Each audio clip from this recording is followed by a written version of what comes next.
Hey guys, welcome back to another episode of Validated by Victoria. Victoria here. I like to always say that, even though you guys always know it's Victoria here. So this episode's going to be a little bit different. If you've seen my Instagram, kind of kept up with what I've been doing on my stories, my post. I've been going out to Fort Myers with a group of friends and helping out with Hurricane Ian relief. You guys probably seen like on the news, you probably see like McLarens, like mansions, like homes. I actually like posted a TikTok about this. I sort of went a little viral. And you see all that on the news, but you don't really see like the real like blue collar, like everyday people who got affected by this. And so you kind of get like this skewed judgment of what really happened with Hurricane Ian and how people are affected. So I want to give you guys the backstory about how I went down there.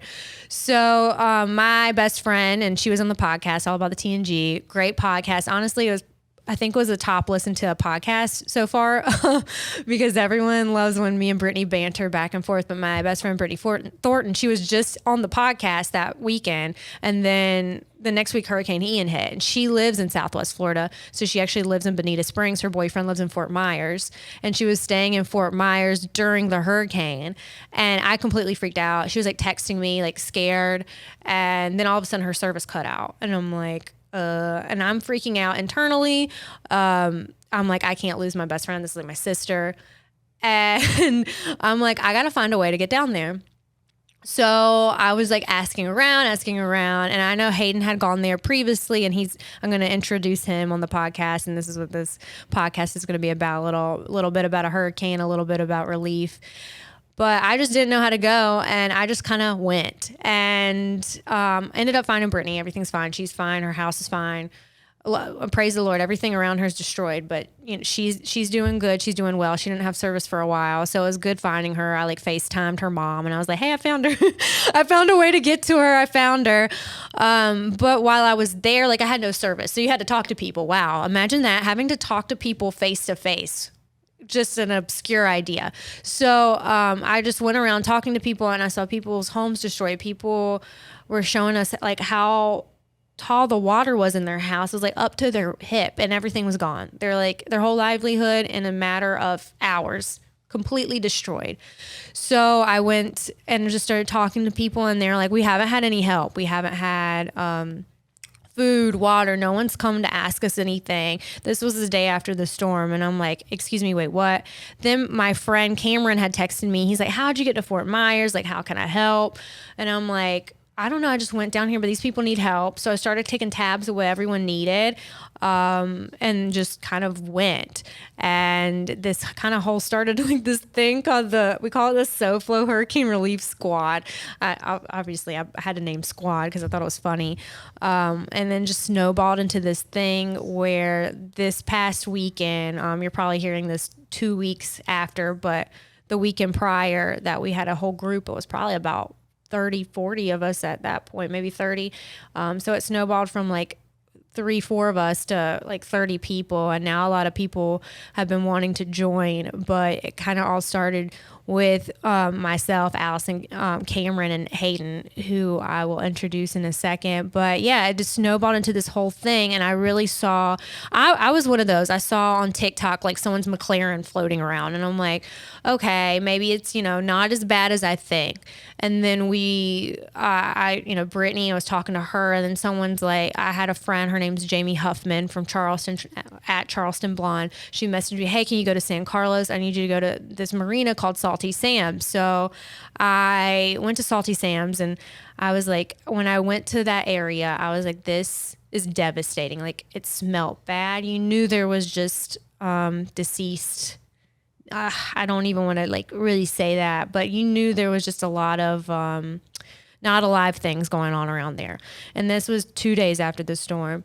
And I went there, and everyone just needed help. And then people were like, to me, because it was myself, Allison, Cameron, and Hayden, and Hayden's friend Jordan. We were like the first ones to go, and they're like, "You're the first people we've seen since the storm." And I'm like, "Are you serious? Like, where is everyone?" And then I really saw it wasn't all McLarens. There was trailer homes, people living in apartments.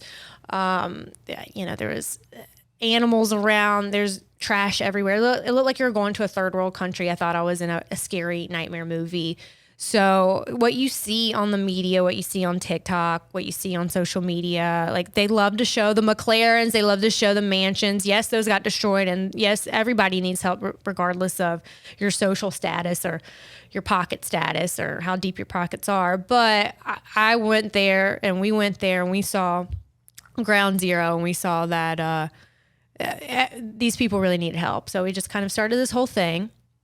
And people have been messaging me asking about on Instagram. So that's why I wanted to do a whole episode dedicated so people really understand the brevity of what's going on in Southwest Florida. So I'm going to introduce my friend, Hayden. He's like one of the first people I met when I worked at a law firm here in Florida. And now he has his own law firm called Wooster Halpern. Halpern, yes. Wooster Halpern. Okay, you get my country accent. We're just going to cut that. But Hayden has been helping us from like the very beginning, just gathering people up. Like he's been going in his truck. He was going there like when I went there, he went there and he was doing his own thing in Naples, delivering supplies. And I'm like, well, let's all team up and help because there's this whole island of people. And we went to San Carlos, which is right before Fort Myers, before the bridge, because we couldn't go in Fort Myers. And we just started this whole squad, and then people really wanted to help, and people have been giving donations, and people have been really wanting to help people, and they've seen the real side of what really happened with Hurricane Ian. I really believe through us. So, yeah, like, why'd you go down there in the first place? All right, so hello, my name Hi, is Hayden. This is Hayden. Yes. We'll do a quick intro real quick before we talk about why he like went down there. Because you guys know I went down there to find Brittany, and then it spiraled into this whole thing. But Hayden was down there at the same time. I'm like, what's Hayden doing?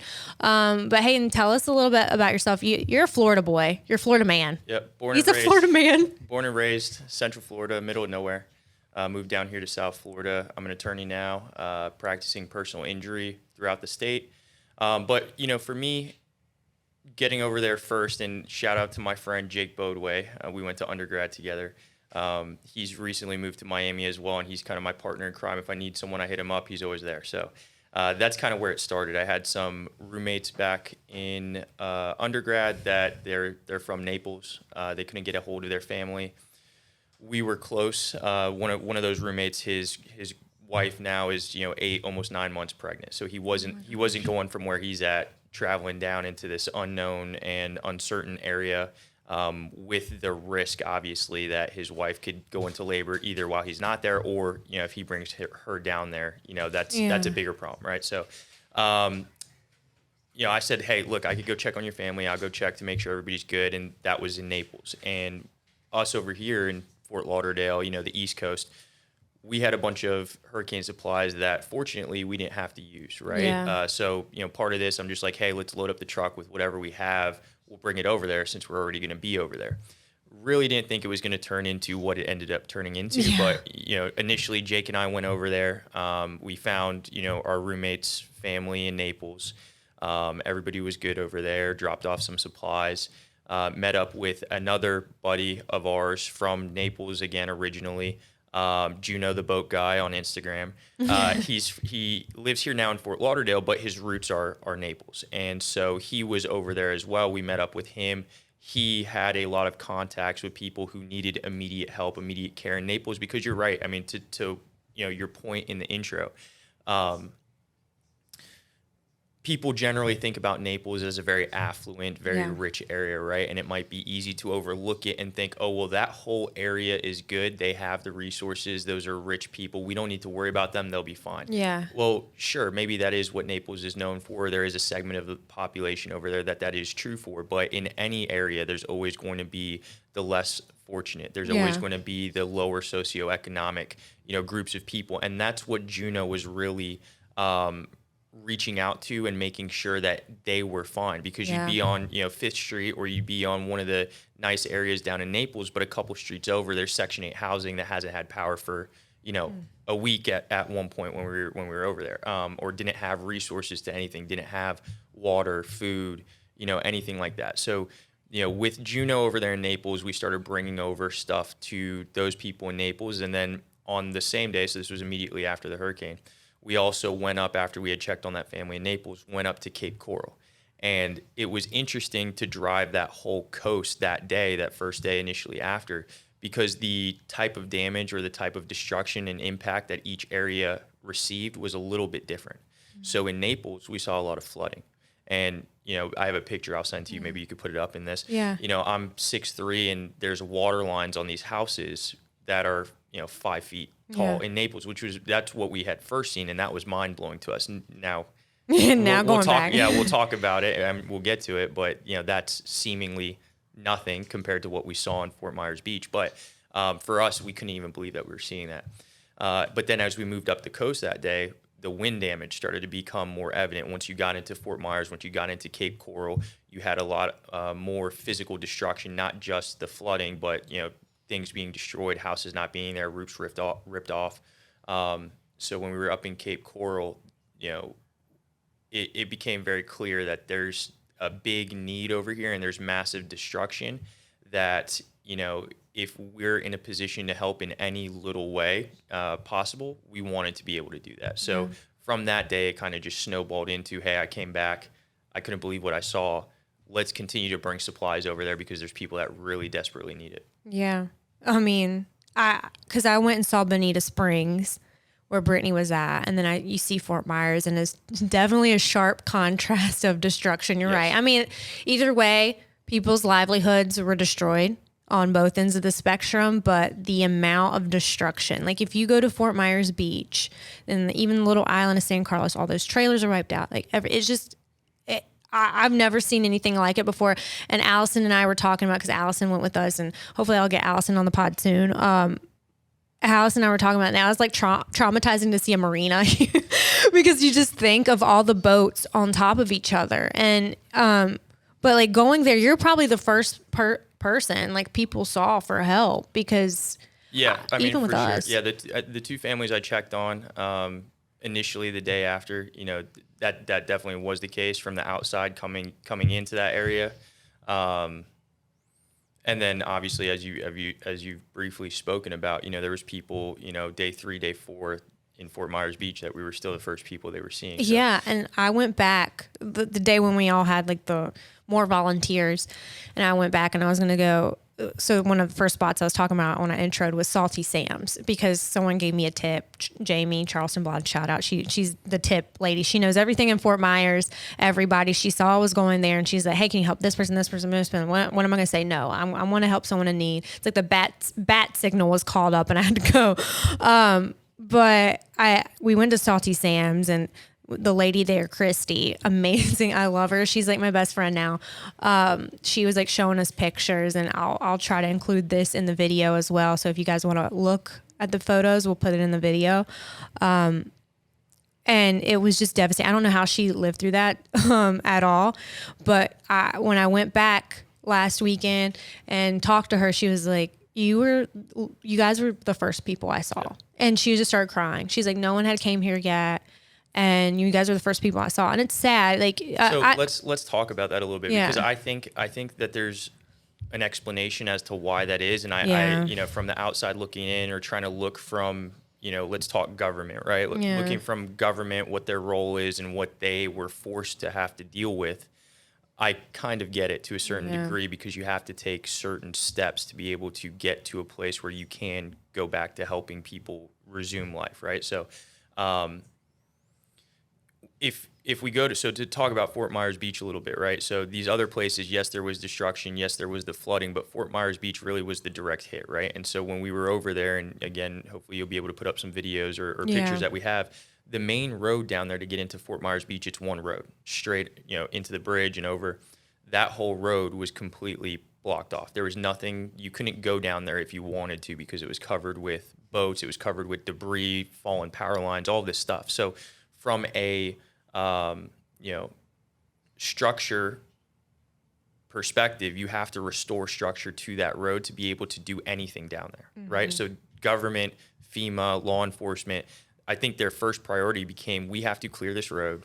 We have to be able to get a pathway down into this area, and then we have to secure that road, right? And so that's what those first couple of days were really about, and that's why I think in those first couple of days when we were branching off of that road, we were the first people that people saw down there because the resources were, directed to take care of that road, make sure you are able to establish that road as something that's even safe to go down. So I think the focus was that, and I understand that, because if you can't get down there, you can't help anybody.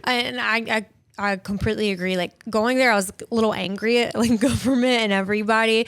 But after talking to some of like the cops and the first responders there, their like main thing was search and rescue. And which is crazy is I heard a couple stories about how they rescued some people that were still alive. There's a blind guy who somehow was found alive, a blind guy on the beach, his home completely destroyed. He was found alive. Like, and there was a couple other people they found unconscious under like structural damage, like days after. So like, I get now, their priority was search and rescue, but I do think there was a lot of rumors being spread around, especially here in Boca. I heard like rumors like, hey, I heard we can't go. And I get why those rumors are being spread, because it is very dangerous. Like, we went there and it's very, very dangerous. So I get why they don't want mass people there. Post any event like this where you have massive destruction or a collapse of structure in a society, I think that they obviously don't want people coming in that are going to not be helping or. But we saw that though. Come in correct. But they want to minimize that as much as possible, right? If you're going to be going down to an area that's been affected like that, they don't really necessarily want someone that's coming, for just to be able to take pictures and not really help and not be able to be part of the solution, or worst case scenario, be something that ends up having to divert resources to help and rescue, right? Because it could have easily, as you were saying to everybody that tried to join us and go down there, like, this is not something that there's no law and order, there's no safety, there's no bathroom. There's a lot of things that could present dangerous situations, not just even from, like looters or no law and order, but you've got downed power lines, you've got live electrical wires with that, you've got, even just on a basic level, if you drive your car down there and you get a flat tire, now you're blocking a roadway that's already, strained, and we can't get resources down there anyway. You're contributing now to a problem that is affecting more people, and you're going to have to require the diversion of resources to come save you, when really those resources need to be used to save the people that are down there, or help them as much as possible. So I think part of that is they don't want people to come down there and contribute to a problem that already exists. Also, I could see where people are saying, you're not allowed to come down there because of how law enforcement was trying to handle and regulate who was going in and out. But if you came down with the intention to help, I guess at least our experience was, if you were truly there to help and you could show that you were going to help, and you had, 4 trucks loaded with supplies, they're not going to turn that away in a situation like this. I think after a couple of days, the cops kind of knew us already, and I would get just like, hey, what's up? But I mean, shout out to all the first responders, all the people who have been helping, the people on the front lines helping. I know they've done a lot. I talked to one cop or sheriff, deputy, and he was saying how he's been camping out every night there. So they're doing massive hard work than what little SoFlo Relief Squad is doing. So I don't want to say we're the best. I mean, we are pretty cool, but I do want to, like, there's people in need. There's people who really needed help, and I'm glad we were able to get down there. I will say there were a lot of people taking photos, and I was like, it's not helping. They're just, recording, and it's good to record and it's good to get footage so people know in the future when there's some sort of hurricane, there's got to be some better way. But a lot of people were getting in the way. I remember I was talking to residents, and a lot of people put private property signs up because they're really sick of people recording. So the people who were getting, their TikToks worth out of it, like, that was really sad, because these people needed help. They didn't need to be put on video. And a lot of people were like, I had some haters on social media. They're like, why didn't you have photos or videos of you handing out stuff with people? And if you look on my thing, you don't see that, because I'm not trying to exploit people on my Instagram or social media, because also, these people are hurting. Having been down there, I mean, to your point, we were down there, and the days we were down there, I mean, 12-hour days into the night. That's not the first thing on my mind. Number one, yeah, exactly. Number one, there's not cell phone service down there. But number two is we weren't down there to take pictures. We were down there to help. And we were literally, cleaning up yards, passing out stuff. I've never done so much yard. Shout out to the people who yard work for a living, because like my arm was hurting so bad. My shoulders were dead for 3 days. It was a physical day. Every day that we were down there was an extremely physical day. So even, take the fact that we weren't down there to take photos away. I mean, we didn't have the time or the energy to even really be doing that. I tried to as much as I could, because I just with the one comment, because I had posted something on TikTok, and I know I keep reverting back to this, but I posted something on TikTok, and it was just like, hey, we need help. Like we need some more donations. Like we need more people out here like helping, because now we know the way, now we know how to get around, now we know like the disclaimers to give out.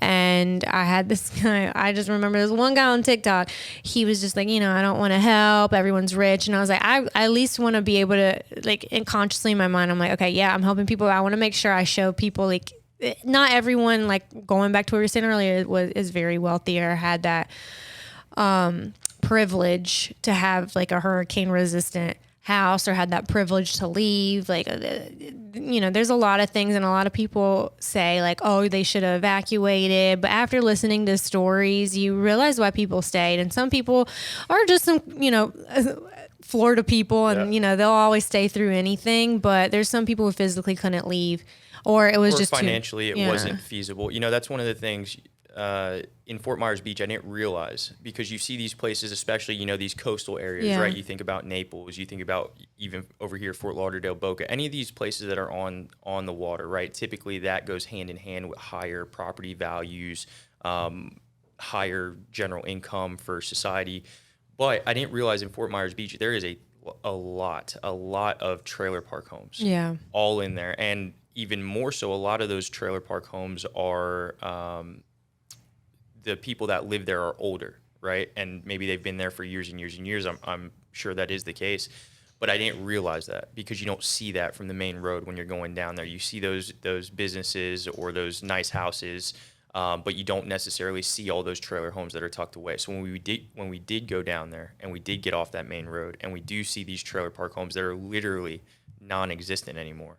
And you start to think about the people that were living there, right? These older people, or people that may not have the same resources as the people living in the multi-million-dollar house on the water across the street, right? They either, one, could not go because it wasn't financially feasible, or two, I mean, like you're saying, we met a lot of older people that had oxygen tanks, that had different health conditions, that really they were not able to be extremely mobile and able to leave beyond that. I mean, we just talk about the storm, right? The storm was projected to go 3 or 4 different places, and right at the end took a hard turn. Yeah. Right. So you can't predict you can predict the weather as much as you can, but you really can't control it. So a weatherman, that's the only job you can consistently be wrong at and still have a job. So, and I understand, I agree. I mean, I say that in jest, but this storm, nobody knew where it was going, right? And it took that hard turn. And so maybe, there is an argument to be made that these people didn't think that it was going to hit them how it hit them. And they didn't. Right. I mean, we actually talked to the people, and it's one thing to make a quick snap judgment about someone, what you see on TV, but when you actually go and talk to the people, they didn't have time. There was not a lot of time to be made when it took the hard turn. And one thing, and I don't want to be very dark on this podcast, but I think it's good for people to know. It's called Validated by Victoria. We're talking about all things valid. This is valid for people to know, because this is stuff like, this is breaking news, not only like here in Florida, but like nationwide, all over the world. People have heard about Hurricane Ian and the destruction. People got in their cars to leave when they made that call, the emergency, and they drowned in their cars on the way out, because the storm surge was 25 feet in Fort Myers Beach. So I would say, did you hear that somewhere? 25 feet? I think it was something like that. So I know for sure, just based on being down there and seeing things, it was at least 15 foot in the areas that we were at, because, and I guess we'll circle back to, we couldn't believe what we were seeing in Naples with the 5-foot storm surge. I mean, it blew our mind. Blew our minds. Yeah, and then we get to Fort Myers Beach, and the destruction is just on another level there. And when we start talking to the people that were there, the people who survived, initially we didn't realize what had happened, right? But then we start talking to them, and they're like, "Oh yeah, I had to stand on my, stand on my counter, stand on my oven." and the water was still coming up into my house, and it was 1.5 feet up my legs as I'm standing on top of these counters. And I'm thinking, oh, that's crazy. You know, it was 5 feet in Naples. Wow, it must have been like 6 or 7 feet here. And they're like, no, I was on the second floor of my house, standing on top of my counters, and the water was still 1.5 feet up my. I'm like, this is insane. So you're telling me it was at a minimum 14, 15 feet of storm surge. They're like, yeah, it was easily 14, 15 feet of storm surge coming in through there. I mean, there was one gentleman that he was on the first floor of one of these apartment buildings, and the water started pouring in. It was probably 5 or 6 feet probably about 5 feet into his apartment. And he tried to get out, and he couldn't open the door because it was waterlogged and the pressure of the water on the other side. So he went to go bust out his window, and he has hurricane-proof windows. And this is a little old guy, you know, not a lot of strength, with a hammer trying to break out a hurricane window. It took him about 5 minutes, still couldn't break it out. The people from the apartment above him, luckily the staircase like attached right in front of his window, had to come down, smash out the window, and pull him out. And his whole apartment all the way to the roof got filled up with water, and it started going into the people above him. I mean, how many people found themselves in similar positions and similar scenarios that you don't even think that is a reality of what could possibly happen? No, it's so scary. And then Christy from Salty Sam's gave us all the tea about what happened, because she was like live in her apartment watching it all happen, and she gave us the photos. But she was telling me how an 80-year-old woman was swimming on to a roof. Like, it's just crazy when you hear the firsthand accounts of people. And I'm hoping to have some people from the Salty Sam's crew on here, because I know they're going to be fundraising or doing a GoFundMe to help build back the community there. So I definitely want to help them out as much as I can, because now they're all my good friends and I want to help them out. Once they rebuild, I told them, I was like, I'm going to go have a margarita there. But it's just crazy hearing everyone's first-hand accounts of what happened, and you kind of get the full picture when you actually go to somewhere. And it's kind of like I would say it's a metaphor for anything, or it's a learning lesson, I guess you could say, because, you know, you get all these snap judgments about things you see on TV and events and everything from traumas to wars. I don't know. But once you actually go there and you talk to people there, you get the full story. And I think it was amazing to actually hear. And then we're trying to share their stories too. And hopefully, like I said, we'll be able to get them on and actually hear it from, you know, the horse's mouth. But for now, as they rebuild, you know, we just want to be able to relate their story and how crazy it was. And it's not so easy to evacuate when you only have a mere hours. And honestly, I understand some of the reasons, and the people who did, like, bless them, and the people who stayed and were alive, bless them, and the people who lost their lives during the storm, bless them as well. Like, you can predict the weather so much, you just can't control it. And it's just crazy amount of devastation. But now, after, like, we had gone there for a couple days, and then when we came back, there's more organizations helping. Just the thing is, I just want to, like, put out there to the world, there's a lot of people who still don't have cars. Like, even there was some well-off people that I met, and they're like, our car got destroyed, and you have to, like, walk everywhere. You can't call Uber. It's not like, oh, I'm gonna get my phone. I mean, there's still barely any phone service. It's a lot better than, 2 days after the storm.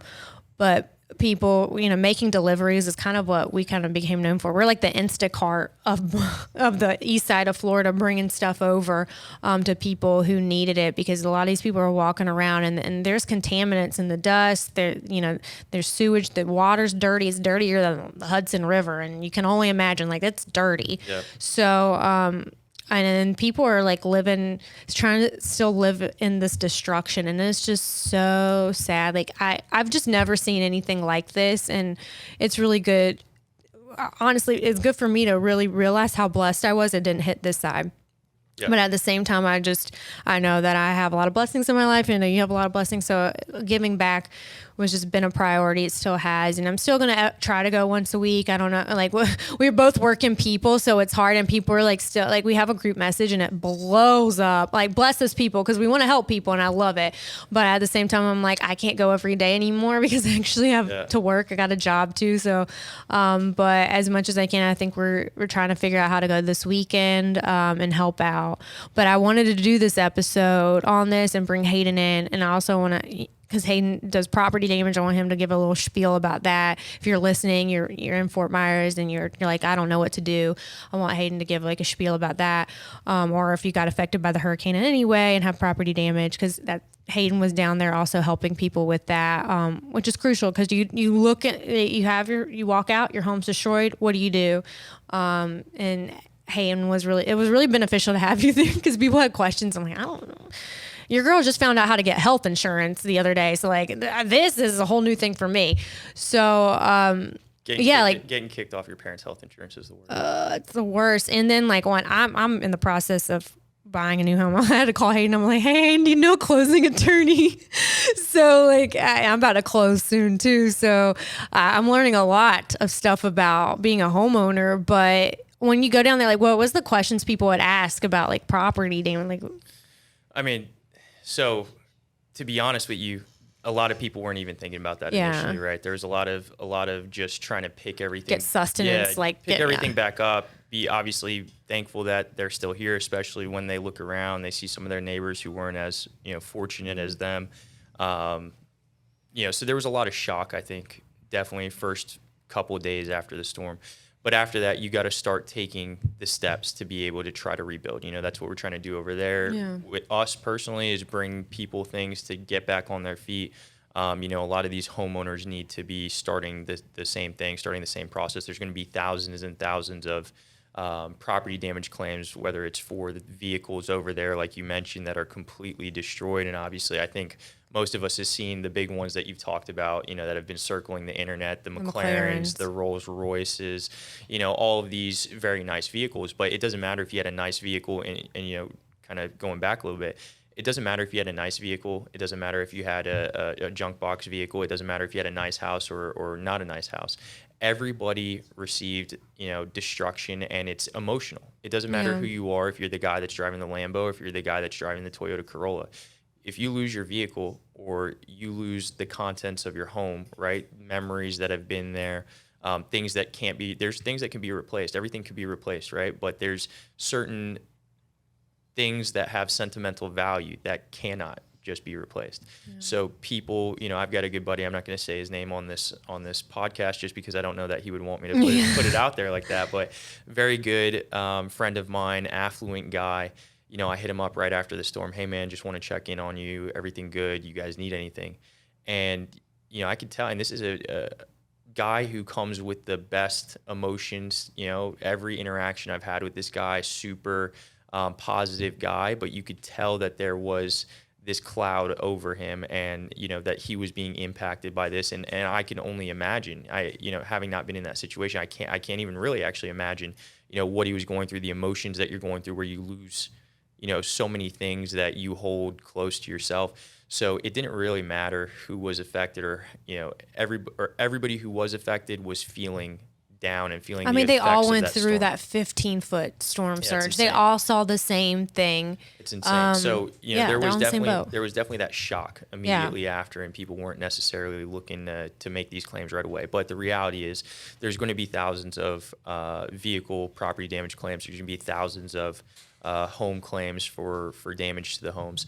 The number one thing to do, in my opinion, is reach out to an attorney because a lot of these claims, insurance companies, and this doesn't matter. It doesn't matter if you're talking property damage, personal injury, medical malpractice. It doesn't matter. When you have an insurance company involved, even your own insurance company, an insurance company at the end of the day is a business, right? They want to not pay out any money. That's how they make money, right? If an insurance company is constantly paying out money and they're paying out more than they're bringing in, they're not going to be in business. And we've seen that. I mean, even just this year, there's been multiple property damage insurance companies that have gone out of business, right? So I foresee there's going to be more, especially from this, that are going to go out of business. I was reading a article this morning that maybe it might not be as bad from the insurance company's perspective, but we don't know. I foresee that there's going to be more. There's so much damage. I can't. I foresee that. But there's a lot of people who didn't have insurance. Right. Too. So now you start talking about different types of insurance, and that's the other part of this, right? Insurance across the board. Again, whether you're talking personal injury, property damage, anything that has to do with insurance, it's complicated. Yeah. Which is why, again, my number one piece of advice is contact an attorney immediately, because these policies are written in certain ways that there's certain types of coverage that cover certain things but don't cover other things, exclusionary clauses, this and that. It doesn't really matter, but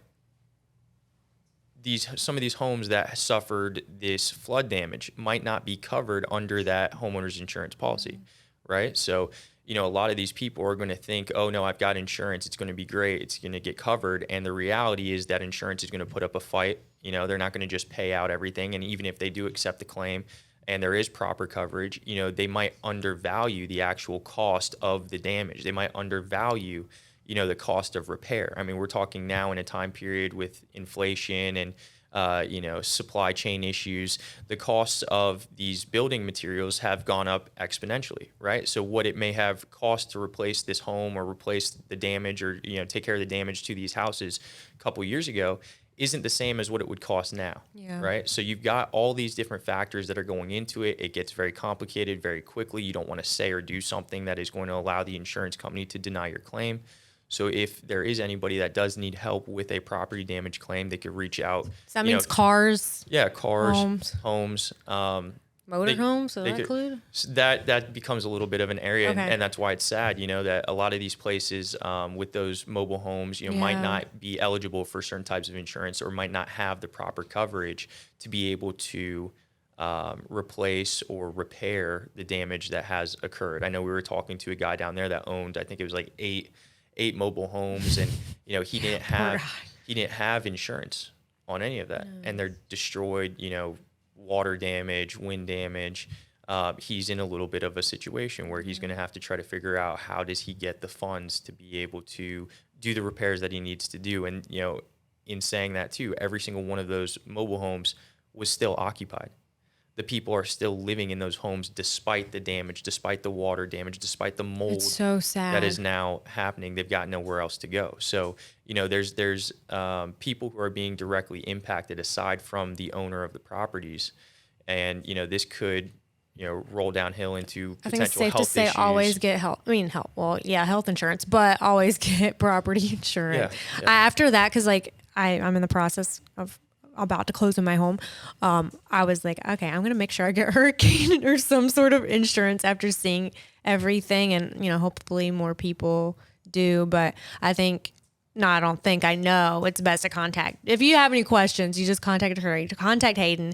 I mean, obviously Hayden's on the show because he's been out boots on the ground, and I want to commend him too. And I know he's not going to want to hype himself up, but he's literally one of the only personal injury attorneys doing the property damage, everything. One of the only attorneys I've seen really out there, really making a difference, really helping, getting to know the people. Yeah, and if you don't mind, because I don't want to take all the glory or anything like that. I've got a bunch of friends who are attorneys that I know have been out there. There's a lot to be done, right? There's a lot of different people that are helping. So I'll just name a few. Avadia Law, I know, has been out there helping. They have an office over there. They've been helping a lot. How was their office? I think the office fared well. It wasn't down there right on the water or anything like that. It was inland a little bit, but that's someone who I've constantly seen. Actually, one of the days I was driving out there, I passed one of their vehicles all wrapped up. Yeah, and so I sent it to A. It was like, hey, passing you guys, whatever. So they were going out there. I know they were bringing generators. They're doing, free food drives and supply drives at their office. Jeremy Dover, Victor Demesman and Jeremy Dover of Demesman and Dover, they've been over there helping a lot. I know Jeremy's been over there himself doing cleanup. Trying to think who. Obviously, Jordan's an attorney. He doesn't practice in this area, but he's an attorney. He was over there with us. Obviously, guy comes from a construction background. He's not afraid to get dirty. So he was out there cutting some wood and everything. Yeah. I'm trying to think who else there. Bunch of property lawyers, right? So. On Instagram, her name's Lawyer Britt, Premier Property Law. She's been over there. Sabrina Vishram has been over there. Okay, there's helping out. more than just you, but Yeah, you know yeah. what? I've been around you, and he's been working his butt off. Well, So a good thing to talk about here is like, with you, with me, obviously your reach on social media is a lot bigger than mine. But one of the cool things and what I really value in the area that I'm at in life right now is I've been able to, I think, surround myself with a lot of people who are genuine people, who are really there to do good and help and are not just looking for, another clout chase. Yeah, exactly. Yeah. So, I know when you posted stuff on your social media, or even, to a lesser degree, when I posted stuff on my social media, to be able to see people that I am friends with and have relationships with be so willing to donate, whether it was their time, goods that they dropped off, money. Yes, that to me was very good. And I felt very good about the people that I have in my network, that they were willing to, not just say, hey, I feel so bad about what's going on there.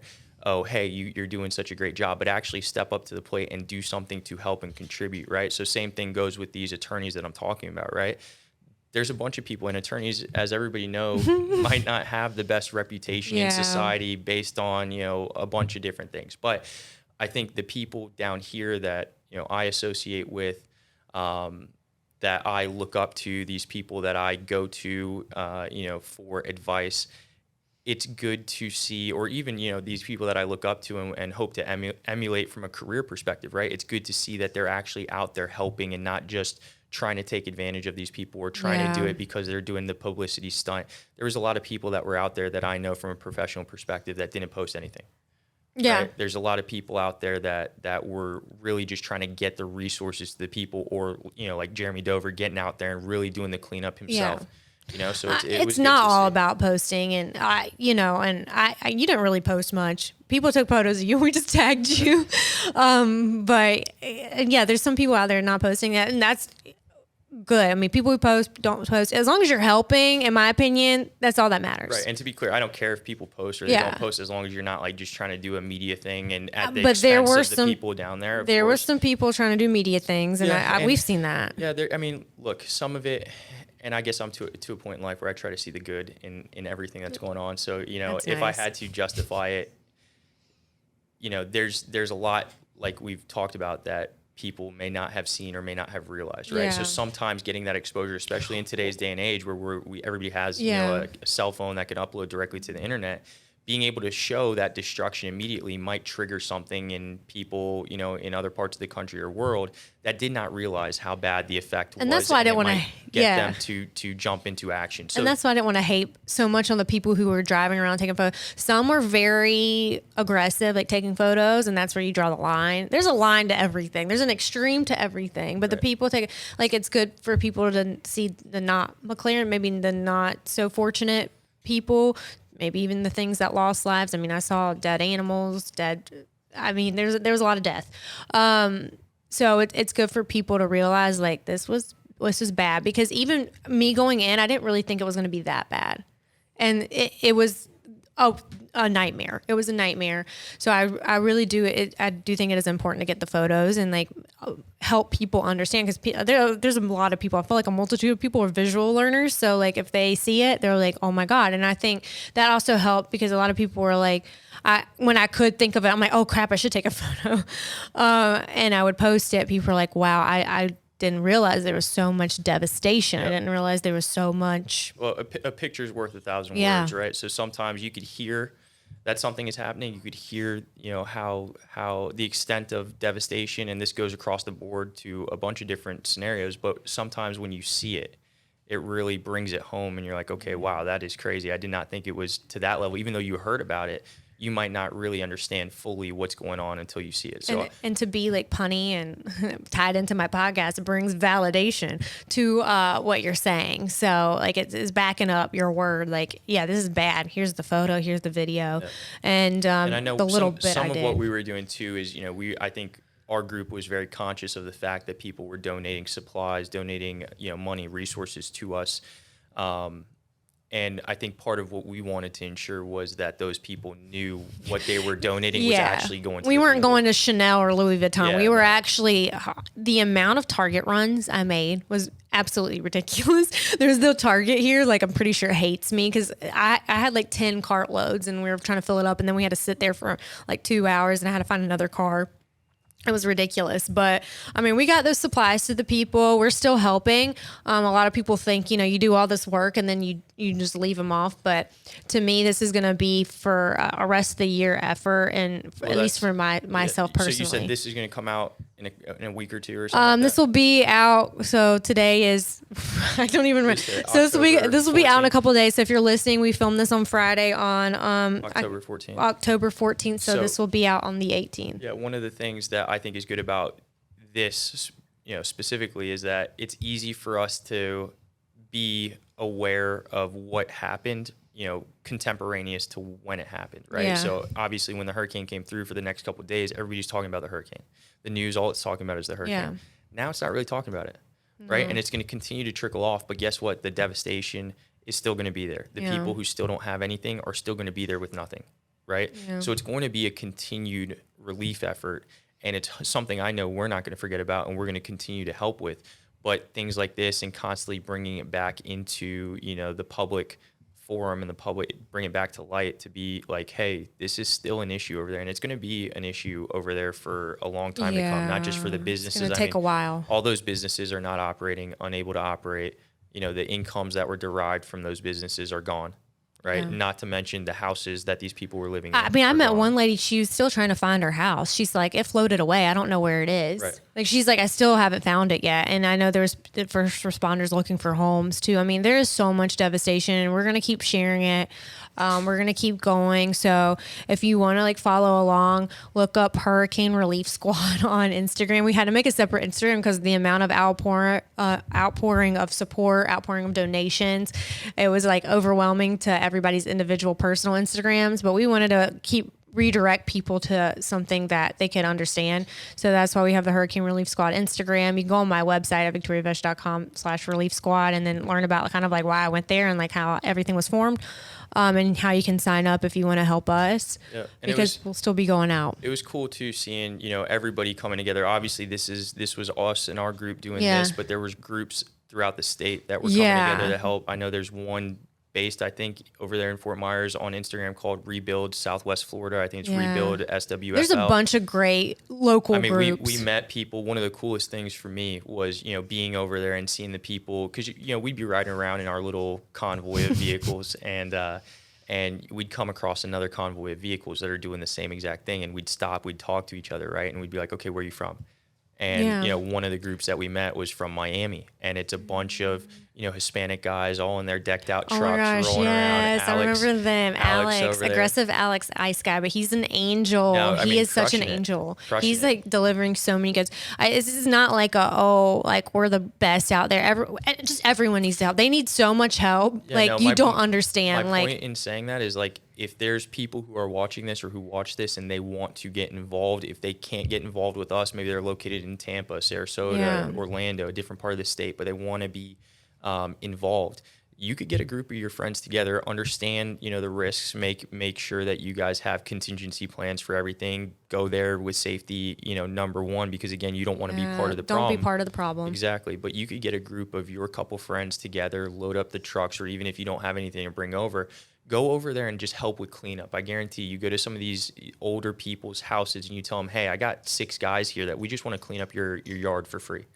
They're going to love that you're doing that, right? So I don't think it doesn't. You don't necessarily have to be within. You just go out and help, right. But you understand the risk. Because like I really want to reiterate that, because I almost stepped on an electrical wire while I was there because I'm just crazy. But understand the risk. But like you can go out there and help yourself. All you got to do is talk to people. I think we miss that human aspect because we're so indelved in like our phones and everything that we miss that human aspect just to talk to people. Because and a lot of people, they just want to talk to people. Some of these people want to tell you their story, kind of get their trauma out. So if you can't hang with us, like you can find another organization or just get a group of your friends and go with yourself. You're talking about how there's a lot of people who've been doing good work out there, haven't been posting. But there's, in my world, my influencer world, there's some people who haven't even said anything, and I know they have the following. And this is my shout out. Like, if you have the following, like post something on your Instagram. If you live here in Florida, like, let's love on our neighbors and like on the other side and like post something and like, let's have some more help because it's going to take a team. It'd be cool too. And I think we had, and I apologize in advance. Yeah. I think Miss Florida. Yeah. Oh, and I do. Thank you for saying that, because I do want to give a shout out. I think Miss Florida USA, Taylor Fulford, amazing girl. She had just competed at Miss USA, and despite all the drama that's going on with there, she was like, I was devastated. She messaged me and she was like, I was devastated. I was so saddened by while I was competing that I wanted to make sure I came back and helped her state. So I want to give a shout out. There is some amazing people. Miss Florida USA, Allison, who I'll definitely have on the pod again. Like, you think about this, like some people have different strengths, right? Yeah. So let's talk about you. Let's talk about Allison. Let's talk about Miss Florida. My strength ain't picking up a piece of wood. Right, but you guys have, a major following, right? So talking about getting the word out there of what is going on over there, to be able to hopefully get other people involved. It's cool, obviously, of course, what you're saying, for her to come, Miss Florida, to come from immediately competing in Miss USA, right? To go immediately from that, come down to that devastation and destruction, and be helping, and she was helping, right? Yeah, she was getting dirty. Yeah, she was helping. So, but to be able to come immediately to that and be able to just put the word out there, right? And all her followers to see that, I'm sure triggered some of those people to get involved. Yeah. And that's cool. If we could get more people to be able to, show what is going on, that's cool. Obviously, we need people to actually come and work and help bring supplies. But even now, we're to a point almost like day 6 we were on, people were, it's kind of funny to see how everything kind of progresses. Day 6, people didn't want water anymore. They wanted hot food. Or beer or beer. Literally, people were saying, give us anything but water. Right? Yeah. We've been drinking water for There was 6 cases days. of water everywhere there. Yeah, 6 days now. So it's interesting to see just how the needs kind of evolve, right? So now there's going to be a need Of course. But, now we're also to a point where a lot of these people have lost everything. I mean, one of the things that comes to mind is that there was a teacher from a local high school over there, that lost everything, lost her house, didn't have the funds to be able to secure new housing. Right. So what did we do? We collectively, we're posting her Venmo account, trying to get people to donate directly to her financially to be able to get her what she needs, which is housing. Right. So there's going to be different needs as we continue to go on. One of those is going to be money, unfortunately. Right. That's just how it is. So the exposure that this brings to the area and maybe directly to certain people, by way of you guys that have a big following, I'm sure can help from a financial perspective in letting people know, hey, these people need help financially. You donate $1, donate $5. It's going to help when we aggregate, that total effort. So I just think if you can't physically be there to help, donate somehow, find a good organization that you believe in, trust in, donate. We'll be posting more stuff on how to help in our direction from our tips that we get. If you know anyone who needs help in Fort Myers or in that area, definitely send it to us. Let us know. You can message me on Instagram, message Hayden on Instagram. I'll share his Instagram in the description. So go follow him as well. And or go to Hurricane Relief Squad, figure out what's kind of going on, what's kind of popping. We're about to go back again this weekend. And like you said, each time the needs evolve, the needs change. Some people get more help. Now, the people that we've been seeing, I feel like they're getting more help now than they were in the beginning. And now there's some people who are neglected. It's just, it needs a team effort. It needs everyone. And, especially that we live here in Florida, we want to make sure, our neighbors are doing good. And not only that, there's going to be a time where a hurricane strikes this side and we're going to need help. And you just kind of remember part of it everything. too. There's definitely something to be said. I mean, we are here in Florida. There is obviously, that risk a hurricane. Well, there's also the, portrayal of the Florida man, right? Oh, there was a bunch of Florida men. Oh, I'm going to have to get him on my podcast, Captain Joe. I talk about him all the time on our thing. He's like one of the crazy Florida men who rode out the storm on a sailboat. Well, there was, I mean, that's a crazy story, but there, across the board, we would go to these places and you'd see these old, tough looking men, and we'd roll up and they're standing in front of a pile of sticks. Literally nothing's behind them, right? But that's their house. and we'd be like, hey, you need anything? We've got a bunch of trucks full of stuff. Like anything we could do for you guys, you will help clean up, anything like that. No, we're good. We're good. We don't need help. It definitely, there's something to be said about these people over there. These, I think it's probably throughout the country, but especially to see it in these hard hit places where there is clear destruction, where there is, we're looking at the situation where like, you're not okay, but they're trying to keep the morale high, right? Keep the head held high. Don't want to necessarily receive help. It's good to be able to go over there. And there was a lot of people, that would tell us initially, no, we don't need anything. And then we kind of just refused them saying no and would help. And we would give them stuff anyways because we knew they needed help. They're like standing in front of like a pretty much non-existent home. But I'm so glad you came on this podcast today. I know, guys, this has been like a little bit different. It's not like the lighthearted subject. Sometimes we do talk about trauma, like with Brittany. We talk about heart transplant, brain tumor. We talk about some deep issues. And I know this was just a completely deep episode, but I think it just needs to be said that there was destruction almost at our doorstep, but it hit the other side, and these people still need help. I think we should end on the note though that this isn't the end. The people that are there, the people that are hit, like I'm saying, they're strong-willed people telling us they don't need help, they're good, they're fine. Every single time we went out there was a feel-good story, right? We see American flags flying everywhere over there, and I'll send you a picture or video of some of that. These people, I mean, even aside from the people there, the response, we saw thousands and thousands of trucks of linemen, people coming throughout the country. There was guys coming throughout the country to come help.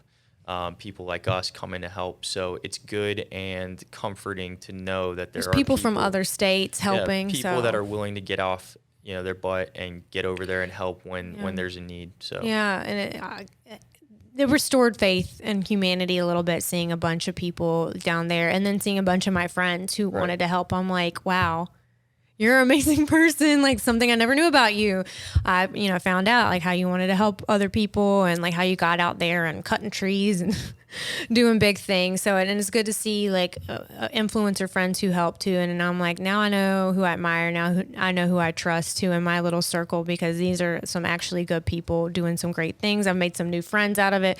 Met some friends at the gym who are going to come help this weekend. So like, we got a good group going. There's other amazing groups, not just like to toot our own horn, but we just came on here to share our experience, share our firsthand accounts. Hopefully I'll have some more people on, who actually braved the storm. I really want to get Captain Joe. I'm going to give him a shout after this and get him on and talk about his little sailboat experience. I think now he's braving down to the Keys or the Bahamas now to go sail away. But I want you guys to know, like, this is kind of holding accountability for myself airing this podcast, that we're going to continue to help the people of Southwest Florida. If you want to check us out, Hurricane Relief Squad, Rebuild Southwest Florida has a great squad that goes down there.